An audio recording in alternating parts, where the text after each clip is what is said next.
បងប្អូនមានលុយ$40,000ជាងគួរទិញរថយន្តជាតិតួ T2 មកប្រើដែរឬទេថ្ងៃនេះខេមខានឹងលើកយកបទពិសោធន៍នៅក្នុងការប្រើប្រាស់រថយន្តជាតិតួ T2 ដែលខ្ញុំធ្វើដំណើរពីភ្នំពេញទៅកាន់គិរីរម្យដើម្បីធ្វើការសាកល្បងរថយន្តនេះដោយផ្ទាល់តែម្ដងថ្ងៃនេះខ្ញុំបានយករថយន្តនេះគឺបានសាកល្បងទាំងផ្លូវលឿនលឿនទាំងផ្លូវមកគិរីរម្យដើម្បីមកតេស្តសាកល្បងថាតើសមត្ថភាព off-road របស់រថយន្តនេះពិតជាអាចធ្វើបានដូចអ្វីដែលក្រុមហ៊ុនគាត់ផ្សព្វផ្សាយដែរឬទេហើយខ្ញុំសូមបញ្ជាក់ផងដែរថារថយន្តមួយនេះគឺជាប្រភេទរថយន្ត SUV ដែលយើងអាចជិះបានជាលក្ខណៈគ្រួសារអញ្ចឹងនេះគឺជាលីសមួយដែលខេមខាធ្វើបទបង្ហាញដើម្បីឲ្យបងប្អូនអរគ្នាងាយស្រួលពិចារណាទិញរថយន្តនេះយកប្រើតោះចង់ដឹងថាការធ្វើបទបង្ហាញរបស់ខ្ញុំយ៉ាងណាកុំភ្លេចចុច like និង share លើកទឹកចិត្តដល់ខ្ញុំជាអ្នកខំប្រឹងធ្វើវីដេអូនេះម្នាក់មួយផងបងប្អូនអរគ្នាជួបជាមួយនឹងវីដេអូនៃការធ្វើបទបង្ហាញរបស់ខ្ញុំទាំងអស់គ្នានៅក្នុងវីដេអូនេះផងដែរខ្ញុំនឹងរាយរាប់ជូនបងប្អូនអរគ្នាពីលក្ខណៈពិសេសរបស់ប្រព័ន្ធគ្រឿងក្រោមរបស់រថយន្តនេះជាពិសេសគឺប្រព័ន្ធ System PHEV របស់ជាតិតួនេះផ្ទាល់តែម្ដងបងប្អូននេះគឺជារថយន្តប្រភេទ PHEV ដែលដំណើរការដោយម៉ាស៊ីនផងដំណើរការដោយម៉ូទ័រផងហើយដំណើរការដោយអាគុយផងដែរហើយបើនិយាយអំពីម៉ាស៊ីនរបស់រថយន្តនេះគឺដំណើរការដោយពីស្តុងចំនួន4ដែលជាប្រភេទសាំងហើយបើសិនជាយើងបូកមៀតបញ្ចូលគ្នាគឺបានរហូតដល់ 1.5 លីត្រដែលជាប្រភេទ turbo តែម្ដងបងប្អូនអរគ្នាហើយលក្ខណៈពិសេសរបស់ PHEV របស់ជាតិតួនេះគឺម៉ូទ័រទី1ដើរតួជាអ្នកជំរុញកម្លាំងស្ទុះភ្លាមតែម្ដងហើយនៅពេលដែលយើងធ្វើការវាយចេញគឺម៉ូទ័រទី1ជាអ្នកដំណើរការដោយឡែកម៉ូទ័រមួយទៀតគឺដំណើរការជាអ្នកសន្សំថាមពលវិញនៅពេលដែលបងប្អូនទាំងអស់គ្នាជន់ហ្វ្រាំងឬក៏នៅពេលដែលយើងចុះចំណោតគឺវានឹងរក្សាថាមពលហើយរថយន្តនេះក៏បានជំនួយដោយប្រអប់លេខ3វគ្គដែលជាប្រអប់លេខពិសេសម្យ៉ាងដែលមានឈ្មោះថា DHT ដែលជាប្រភេទ Dedicated Hybrid Transmission វាគឺជាប្រអប់លេខម្យ៉ាងដែលធ្វើការផ្លាស់ដែលមិនធ្វើឲ្យម៉ាស៊ីនរបស់យើងគឺរួចោលទេគឺវាបដូរលេខជាវគ្គជាដំណាក់កាលដែលការធ្វើដូចនេះគឺធ្វើឲ្យម៉ាស៊ីនក៏ដូចជាប្រព័ន្ធម៉ូទ័រគឺមានប្រសិទ្ធភាពខ្ពស់នៅក្នុងការដែលប្រើប្រាស់ចំពោះការចំណាយវិញរថយន្តនេះគឺចំណាយប្រហែលជា4ទៅ5លីត្របើសិនជាយើងរត់ដី100គីឡូសម្រាប់ចុះខេត្តណាបងប្អូនអរគ្នាប៉ុន្តែបើសិនជាយើងប្រើនៅក្នុងក្រុងវិញបងប្អូនអរគ្នាមានជម្រើសមួយទៀតគឺអាចសាកថ្មដើម្បីជិះប្រចាំថ្ងៃបានហើយបងប្អូនអរគ្នាដឹងហើយពេលសាកថ្មភ្លើងមួយខែចាំយើងបង់លុយឲ្យគេម្ដងក៏បានដែរពីព្រោះអីអាហ្នឹងគឺជាភ្លើងប្រចាំផ្ទះហើយបើសិនជាយើងត្រូវការប្រើភ្លើងលឿនលឿនយើងក៏អាចទៅសាកនៅស្ថានីយ៍សាកថ្មក៏បានដែរអញ្ចឹងមានថាសាំងក៏ត្រូវភ្លើងក៏ត្រូវនេះហើយគឺជាប្រភេទរថយន្ត PHEV តោះយើងមកដឹងពីចំណុចបន្ទាប់បន្ថែមទៀតមកដល់ចំណុចនេះខ្ញុំនឹងពណ៌នាពីគ្រឿងបង្គុំខាងក្រៅដើម្បីឲ្យបងប្អូនអរគ្នាជ្រាបកាន់តែច្បាស់អំពីលក្ខណៈពិសេសរបស់ជាតិតួ T2 នេះតែម្ដងបងប្អូននេះគឺជាសមត្ថភាពនៅក្នុងការធ្វើឲ្យរឹងមាំសូម្បីតែខ្ញុំអង្គុយលើប៉ុណ្្នឹងគឺបងប្អូនអរគ្នាអាចដឹងថារថយន្តនេះពេលដែលបងប្អូនអរគ្នាចូលព្រៃចូលអីគឺអាចអង្គុយថតរូបលេងអីអត់បារម្ភទ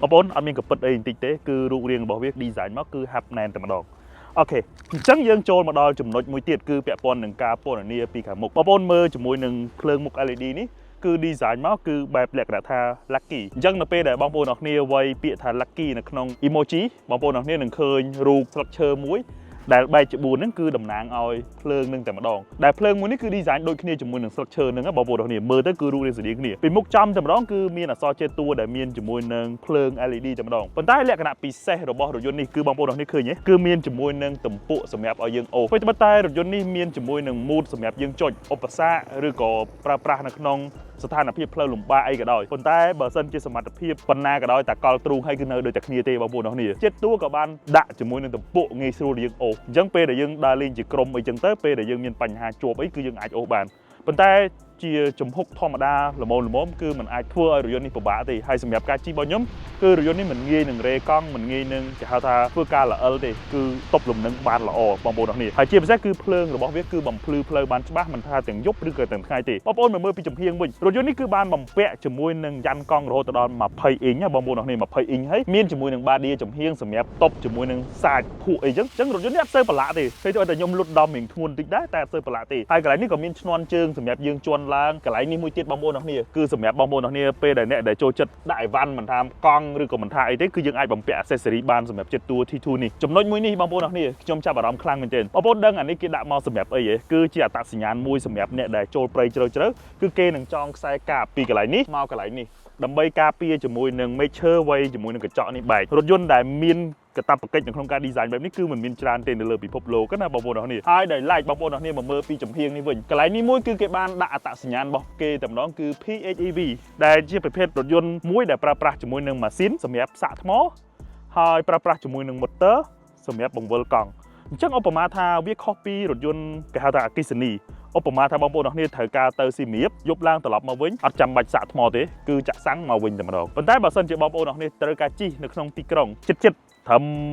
50-60 គីឡូនៅជុំវិញអញ្ចឹងណាមកទៅធ្វើការត្រឡប់មកវិញគឺបងប្អូនអរគ្នាអាចសាកថ្មនៅផ្ទះជិះបានអញ្ចឹងវាជាចំណុចមួយដែលសម្រាប់អ្នកដែលថវិកាចន្លោះពី40000ជាងហើយចង់សំចៃខ្ញុំគិតថាការប្រើប្រាស់រថយន្តនេះគឺសមល្មមហើយបើនិយាយអំពីខាងក្រោយវិញបងប្អូនអរគ្នាឃើញភ្លើងស្តុបក្រោយ design មកគឺបែបជ្រុងស្អាតមែនទែនហ្មងហើយទ្វារក្រោយគឺបើកចំហៀងហើយមានជាមួយនឹងកប៉ៅក្រោយនេះសម្រាប់យើងដាក់អីវ៉ាន់បន្ថែមទៀតហើយខាងលើនេះក៏មានជាមួយនឹងភ្លើង stop ហើយមានជាមួយនឹងកាមេរ៉ានៅលើទៀតណាអូខេនិយាយទៅគឺខ្ពស់ហ្មងបើនិយាយពី ground clearance បងប្អូនអរគ្នាខ្ពស់ប៉ុណ្ណឹងរូបរាង design មកគឺមើលឃើញខ្ពស់ហ្មងដែលយើងអាចបើកបានក្នុងស្ថានភាពផ្លូវទាំងអស់មិនថាផ្លូវលឿនមិនថាផ្លូវអីទេហើយបើនិយាយពីសន្ទុះវិញជន់តែមួយផ្លេតខ្លួនឡើងកុងទ័រផុត maximum ហ្មងមានន័យថាផុតអ្វីដែលគេតម្រូវការតែម្ដងតោះឥឡូវខ្ញុំនាំបងប្អូនអរគ្នាមកមើលពីភាពទំនើបក៏ដូចជាគ្រឿងបង្គុំខាងក្នុងម្ដងមុននឹងបងប្អូនសម្រេចចិត្តណាអ្វីដែលបងប្អូនទាំងអស់គ្នាទន្ទឹមរង់ចាំគឺការ design ផ្នែកខាងក្នុងតែម្ដងបងប្អូនក៏លេចមកមើលតាប់ឡូតែម្ដងរៀងមើលទៅគឺលក្ខណៈថាជ្រុងដុំតែម្ដងហើយបើនិយាយអំពីការ design វិញគឺមើលទៅប្រណិតខ្លាំងមែនទែនសូម្បីតែធ្នេដេគឺបងប្អូនអរគ្នាមើលពីកន្លែងមួយទៅកន្លែងមួយបើសិនជាយើងមិនបានដឹងអំពីតម្លៃពីដើមវីដេអូទេយើងប្រកាសថារថយន្តនេះប្រហែលជាមានតម្លៃ$100000ជាងឯងមើលទៅប៉ុន្តែតាមពិតគឺមានតម្លៃសមរម្យមែនទែនបងប្អូនទាំងអស់គ្នាចូលរួមត្រឹម 20% ក៏បង់តិចមែនទែនណាបងប្អូនអរគ្នាបើសិនជាយើងមានតម្រូវការពិតប្រាកដនៅក្នុងការប្រើប្រាស់រថយន្តនេះបើនិយាយអំពីពុកស្បែកវិញបងប្អូនអរគ្នាទុនស្អាតហើយចុចទាំងសងខាងទៀតហើយបើនិយាយអំពីអេក្រង់វិញបងប្អូនអរគ្នាថាច់ហើយ smooth មែនទែនហ្មងហើយអេក្រង់នេះគឺមានទំហំធំបងប្អូនអរគ្នាគឺរហូតដល់ 15.6 អ៊ីញឯណោះបងប្អូនអរគ្នាហើយជាប្រភេទហៅថាអេក្រង់មាន touch screen យើងអាចបញ្ជា touch ហើយបញ្ជា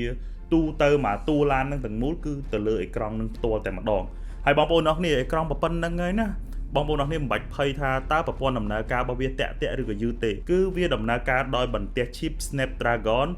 8155ដែលជាប្រភេទ chip មួយដែលដំណើរការលឿនហើយល្បីខ្លាំងជាពិសេសគឺអ្នក IT គឺយល់អាហ្នឹងហើយដោយឡែកពាក់ព័ន្ធជាមួយនឹងអេក្រង់កុងទ័រវាក៏បានប្រើប្រាស់ជាមួយនឹងប្រភេទអេក្រង់ digital ដែរបងប្អូនអរគ្នាដែលអេក្រង់នេះក៏មានទំហំធំដែររហូតដល់ 10.25 អ៊ីញដែលធ្វើឲ្យយើងអាចមើលឃើញអំពីស្ថានភាពអាគុយស្ថានភាពកុងទ័រក៏ដូចជាប្រព័ន្ធដំណើរការរបស់ប្រព័ន្ធទូទៅនៅលើដងផ្លូវគឺបង្ហាញព័ត៌មានគឺច្បាស់ល្អមែនទែនចំពោះការបើកបររបស់ខ្ញុំផ្ទាល់នៅពេលដែលខ្ញុំបើកបរនៅក្នុងល្បឿនលឿនឬក៏បើកនៅលើផ្លូវអេក្រង់មួយនេះគឺអាចបង្ហាញព័ត៌មានយ៉ាងច្បាស់ដល់ខ្ញុំតែម្ដងហើយនៅពេលដែលខ្ញុំជន់ហ្ស៊ឺតហ្មងបងប្អូនអរគ្នាកុងទ័រមួយនេះគឺឲ្យខ្ញុំមានអារម្មណ៍មួយថាគឺ comfort សម្រាប់ខ្ញុំផ្ទាល់ដែលកំពុងតែបើកបររថយន្តនេះចំណុចដែលខ្ញុំពេញចិត្តខ្លាំងជាងគេខាងក្នុងបងប្អូនអរគ្នាគឺមើលទៅចង្កូតរបស់វាគឺរាងអក្សរ D តែម្ដងដែលធ្វើឲ្យខ្ញុំកាន់ទៅគឺហាប់ណែនល្អមែនទែនណាជាពិសេសគឺស្បែករបស់វាតែម្ដងបន្ទាប់ពីនឹងទៀតគឺចង្កឹះលេខបងប្អូនអរគ្នាចង្កឹះលេខរបស់វាគឺយើងដាក់ដៃមកគឺ zip ខ្លាំងមែនទែនបងប្អូនអរគ្នាដោយឡែករថយន្តមួយនេះក៏បានបន្ថែមជាមួយនឹងកន្លែងសាកថ្ម wireless 50 W ណាបងប្អូនអរគ្នាអញ្ចឹងសម្រាប់អ្នកដែលចូលចិត្តយកទូរស័ព្ទតាមខ្លួនពិបាកយកឆ្នាំងសាកអីតាមខ្លួនអីគឺអត់ពិបាកទេសម្រាប់ឡាននេះគ្រាន់តែចូលមកភ្លាមដាក់ទូរស័ព្ទភ្លាមគឺសាកថ្មភ្លាមតែម្ដងហើយបើនិយាយអំពីពុកស្បែកវិញបងប្អូនអរគ្នាគឺមានកៅអីក្តៅត្រជាក់កន្លែងនេះហើយដែលធ្វើឲ្យខ្ញុំពេញចិត្តខ្លាំងមែនទែននៅពេលដែលយើងបើកបរក្រោមកម្ដៅថ្ងៃឬក៏យើងចូលឡានភ្លាមធម្មតាឡានវាមានកម្ដៅខ្លាំងប៉ុន្តែនៅពេលដែលកៅអីរបស់វាចេញខ្យល់ត្រជាក់គឺធ្វើឲ្យខ្ញុំមានផាសុខភាពហើយជាពិសេសនៅពេលដែលខ្ញុំមកដល់គិរីរ៉ូមអញ្ចឹងដបូលរបស់វាគឺបើកមកល្វែងលើដែលយើងអាចមើលឃើញបរិយាកាសទលាយបានអញ្ចឹងណាហើយបើនិយាយអំពីប្រព័ន្ធសំឡេងវិញប្រព័ន្ធបំពងសំឡេងគឺជាប្រព័ន្ធ system Sony ផ្ទាល់តែម្ដងដែលជាប្រព័ន្ធមួយដែលអាចជំនួយសំឡេងគឺពីរោះខ្លាំងមែនទែនបងប្អូនអរគ្នាខ្ញុំអត់ដឹងថាពីរោះប៉ុណ្ណាទេតើតែបងប្អូនទាំងអស់គ្នាទៅសាករថយន្តនេះផ្ទាល់ទៅដឹងថាពីរោះប៉ុណ្ណាហើយបើនិយាយអំពីលំហខាងក្នុងវិញជីសឹងតែភ្លេចខ្លួនថាខ្លួនឯងកំពុងតែជិះរថយន្តធំណាតែដល់ពេលមើលជាក់ស្ដែងមកចុះមកមានអារម្មណ៍ថារថយន្តនេះទូចចំណិចមិនទេប៉ុន្តែដល់ពេលនៅក្នុងឡានវិញយ៉ារៀងធំគ្រាន់បើរបស់គេមើលទៅរៀងភ្លេចខ្លួនដែរបងប្អូនអរគ្នារថយន្តនេះគឺបំពាក់ជាមួយនឹង mood សម្រាប់យើងផ្លាស់ប្ដូរនៅកុំព្យូទ័ររបស់វាដើម្បីបញ្ជារថយន្តនេះរហូតដល់8ជម្រើសបើសិនជាយើងធ្វើដំណើរតាមផ្លូវភក់ក៏វាមានជម្រើសសម្រាប់ផ្លូវភក់មានជម្រើសសម្រាប់ផ្លូវបៃខុំជម្រើសសម្រាប់ផ្លូវជាតិជម្រើសសម្រាប់ឡើងវ៉ាជែងអញ្ចឹងវាធ្វើឲ្យអ្នកដែលបើកបរគឺមានជម្រើសច្រើនមែនទែននៅក្នុងការបើកបរយើងបើកឡាននេះសឹងថាយើងមិនបាច់គិតច្រើនរឿងថាតើបើកមកល្អិលមិនទេចុចតែតាមជម្រើសរបស់វាមកគឺអាចជំនួយយើងបើកបរបានយ៉ាងស្រួលតែម្ដងបងប្អូនសម្រាប់រថយន្ត Jetto T2 នេះវាគឺជារថយន្ត SUV មួយដែលគេហៅថា full size ដែលមានទម្ងន់សរុបរហូតដល់ 2200 គីឡូក្រាមដែលភាសាបច្ចេកទេសដែលគេតែងតែហៅកាត់ថា 2.2 តោន ហើយរថយន្តនេះផងដែរចំពោះទីប្រជុំទម្ងន់សរុបរបស់វាគឺនៅខាងក្រោមទេនៅពេលដែលយើងជិះឡាគូឬក៏បត់កែងឬក៏អីគឺយើងអត់មានអារម្មណ៍ថាឃ្លៀងខ្លួនខ្លាំងទេដោយសារតែទម្ងន់សរុបរបស់វាគឺនៅខាងក្រោមទេបងប្អូនអរគ្នាដោយឡែកពាក់ព័ន្ធនឹងប្រវែងរបស់រថយន្តនេះដែលគេហៅថាបណ្ដោយគឺរហូតដល់ 4.7 ម៉ែត្រហើយបើនិយាយអំពីទទឹងតួខ្លួនគឺរហូតដល់ 2 ម៉ែត្រកម្ពស់គឺ 1.87 ម៉ែត្រហើយប្រវែងពីកង់មុខទៅកង់ក្រោយគឺ 2.8 ម៉ែត្រជាប្រវែងមួយដែលគេហៅថាស្តង់ដារឡានប្រណាំងតែម្ដងស្តង់ដារបែបនេះហើយដែលធ្វើឲ្យរថយន្តនេះជិះចុះជំហុកឬក៏ជិះមានបញ្ហាបែកខុំអីគឺមិនសូវលាក់ខ្លាំងដោយសារតែគេយកប្រវែងមួយនេះវាប្រៀបដូចជារថយន្តដែលប្រណាំងនៅលើបាចាអញ្ចឹងបើនិយាយអំពីកម្ពស់ផុតពីដីគេហៅថា ground clearance វិញគឺរហូតដល់ 0.22 ម៉ែត្រឯណោះបងប្អូនទាំងអស់គ្នាគេហៅថាជាងពីទឹកបងប្អូនទាំងអស់គ្នាចំពោះប្រព័ន្ធគ្រឿងក្រោមគឺវាដំណើរការដោយប្រភេទស្លាបព្រាជាវទាំង4តែម្ដងបងប្អូនទាំងអស់គ្នាដែលគេហៅថាជាបូមឯករាជ្យមានន័យថាអ្នកណាគេប៉ះក្លុកអ្នកនឹងអ្នកអាលាក់ទៅប៉ុន្តែតួឡាននៅដដែលតែម្ដងហើយនេះជាចំណុចមួយដែលខ្ញុំយកមករកនៅគិរីរម្យខ្ញុំឃើញថារថយន្តមួយនេះពេលដែលធ្លាក់ក្លុកគឺធ្លាក់តែកង់ណាដែលធ្លាក់ទេទោះបីក្លុកប៉ុណ្ណាក៏ដោយបងប្អូនទាំងអស់គ្នាហើយបើនិយាយពីការជិះកាត់ទឹកកាត់អីវិញគឺអត់បារម្ភទេរថយន្តនេះអាចចុះទឹកបានរហូតដល់ជម្រៅគឺ 0.7 ម៉ែត្របើយើងនិយាយអំពីຂະຫນាត់ទូទៅរបស់ពួកយើងនិយាយលេងគឺថាស្មើចកេះបងប្អូនអរគ្នាទឹកស្មើចកេះគឺចុះអត់មានបារម្ភអីទេខ្ញុំតេស្តសាកអស់ហើយបងប្អូនអរគ្នាហើយបើនិយាយអំពីរថយន្តនេះផងដែរបងប្អូនអរគ្នាមើលរូបរាងពីខាងក្រៅមើលទៅគឺលក្ខណៈថាបើយើងមើលចោលភ្នែកបន្តិចគឺរថយន្តនេះធំដោយសារតែការ design ពីមុខពីក្រោយគឺមានការលួចរៀងបងប្អូនអរគ្នាលួចរៀងស្ដួយបន្តិចដូចបងប្អូនអរគ្នាឃើញពីមុខហើយគឺមានអក្សរជាតិតួមានភ្លើងហើយក៏មានភ្លើងបំភ្លឺផ្លូវវាគឺភ្លឺច្បាស់ល្អមែនទែនបងប្អូនទាំងអស់គ្នាទោះបីជាខ្ញុំធ្វើបទបង្ហាញនេះល្អ